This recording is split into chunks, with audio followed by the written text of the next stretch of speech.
Hello friends, welcome to Lakshmi சமையலறை channel. இன்றைக்கி நம்ம ஒரு கீரை பொரியல் எப்படி செய்கிறதுன்னு வாங்க பார்த்துடலாம். அதுக்கு ஃபர்ஸ்ட் ஒரு கடாய் எடுத்து அதில் கடுகு போட்டுட்டு அதில் எண்ணெய் ஊற்றிட்டு 2 ஸ்பூன் நல்லெண்ணெய் ஊற்றிட்டு கடுகு போட்டு நல்லா பொரிச்சு வச்சதுக்கு அப்புறமா கொஞ்சமாக பெருங்காயம் தூள் போட்டுக்கலாம்.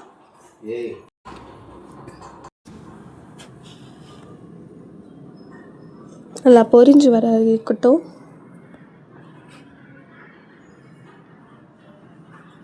அது வரைக்கும் சிம்மிலே வச்சுக்கலாம்.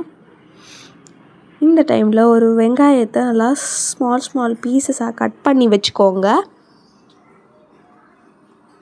நான் இன்றைக்கி முருங்கைக்கீரை வச்சு தான் செய்ய போகிறேன். அதுக்கு 1 கப் முருங்கைக்கீரையை நான் எடுத்துருக்கிறேன். நல்லா ஃப்ரெஷ்ஷாக இருந்துச்சு.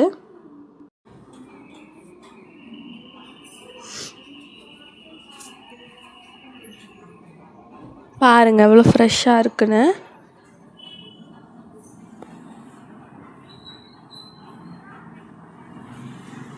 இப்போது அந்த வெங்காயம் நல்லா கோல்டன் ப்ரௌன் ஆனதுக்கப்புறமா நம்ம கீரையை சேர்க்கறதுக்கு ரெடி ஆகிடுச்சு தெரிஞ்ச உடனே நல்லா வதக்கி எடுத்துக்கலாம்.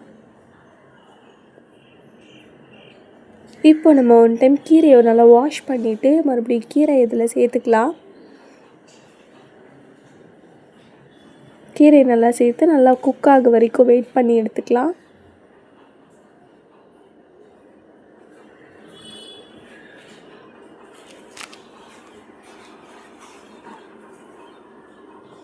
சிம்மில் வச்சு குக் பண்ணலாம்.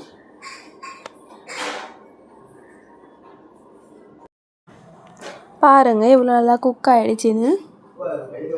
இப்போது தேவையான அளவுக்கு நீங்கள் உப்பு சேர்த்துக்கலாம். நல்லா கிண்டி விட்டுக்கலாம். அவ்வளோதான், நமக்கு நல்லா ஃப்ரெஷ்ஷான கீரை பொரியல் ரெடி. இதில் நிறைய அயன் சத்து இருக்கிறதுனால உங்களுக்கு பிளட் ஹெச்பி கம்மியாக இருந்துச்சுனாலும் இன்க்ரீஸ் ஆகும். மறக்காமல் நம்ம யூடியூப் சேனலை சப்ஸ்கிரைப் பண்ணுங்கள், லைக் பண்ணுங்கள், ஷேர் பண்ணுங்கள். பாய்.